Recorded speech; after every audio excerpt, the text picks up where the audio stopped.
नवरात्रि से पहले घर की साफ सफाई शुरू करें और ये 5 चीज़ें बाहर निकालना बिल्कुल भी ना भूलें।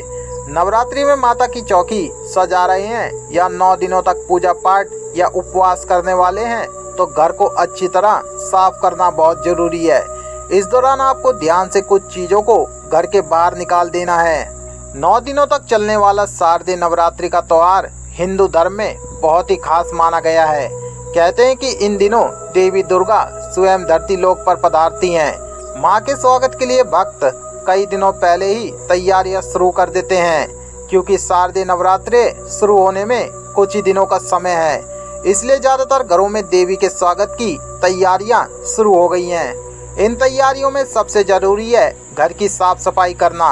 खास तौर से अगर आप घर में माता की चौकी सजा रहे हैं या 9 दिनों तक पूजा या उपवास करने वाले हैं तो घर को अच्छी तरह से साफ करना बहुत ज़रूरी है। इस साफ सफाई के दौरान आपको ध्यान से कुछ चीज़ों को घर के बाहर निकाल देना है। कहते हैं कि ये सभी चीज़ें घर में नेगेटिव लेकर आती हैं। नवरात्रि से पहले आपको घर में रखी हुई सभी टूटी फूटी बेकार की चीज़ों को बाहर निकाल देना चाहिए। टूटे खिलौने, बर्तन, डेकोरेटिव आइटम, खास तौर से कांच के बर्तन या सजावटी सामान आपको सफाई के दौरान तुरंत बाहर कर देना चाहिए। घर के मंदिर की साफ सफाई भी बहुत ज़रूरी है। इस दौरान आपको देवी देवताओं की खंडित मूर्तियां और तस्वीरें हटा देनी है।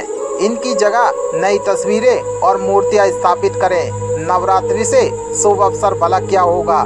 इसके बाद फटे पुराने कपड़े और जूतों को बाहर कर दें। अगर आपकी अलमारी में भी ढेर सारे पुराने कटे फटे कपड़ों का जमावड़ा लगा हुआ है तो हम नवरात्रि से पहले इनका भी इंतजाम कर लें। ये घर में नेगेटिव बनाए रखते हैं। आप इन्हें किसी को दान कर सकते हैं या किसी काम में ला सकते हैं। इसी तरह इस्तेमाल न होने वाले जूतों का ढेर भी नवरात्रि से पहले जरूर साफ कर लें। इसके बाद घर में ना रखें बंद घड़ी। साफ सफाई के दौरान अगर आपको घर में कोई बंद घड़ी दिखे तो उसे भी निकाल फेंकें या दोबारा ठीक कराएं। वास्तु की माने तो बंद घड़ी बुरा वक्त लेकर आती है और घर में नेगेटिव भी बनाए रखती है। नवरात्रि जैसे शुभ अवसर पर तो ऐसी नकारात्मक चीज़ों को रखना ही नहीं चाहिए। इसके बाद तामसिक चीज़ें हटाएं। 9 दिनों तक घर में कोई भी तामसिक चीज़ नहीं होनी चाहिए। इसलिए अगर आपके घर में शराब की बोतलें, नॉनवेज, लहसुन, प्याज, चमड़े का सामान आदि है तो इन्हें भी नवरात्रि से पहले घर से बाहर निकाल दें। 9 दिनों तक आपको पूरी तरह सात्विक जीवन शैली को अपनाना चाहिए। नवरात्रि में इन कामों को करना बेहद ज़रूरी है। अगर आप इन कामों को करते हैं तो माता रानी की कृपा सदैव आपके घर के ऊपर होगी और आपके ऊपर भी। अगर आपने पूरी वीडियो देख ली है तो कमेंट में जय माँ वैष्णो देवी जरूर लिखिएगा। धन्यवाद।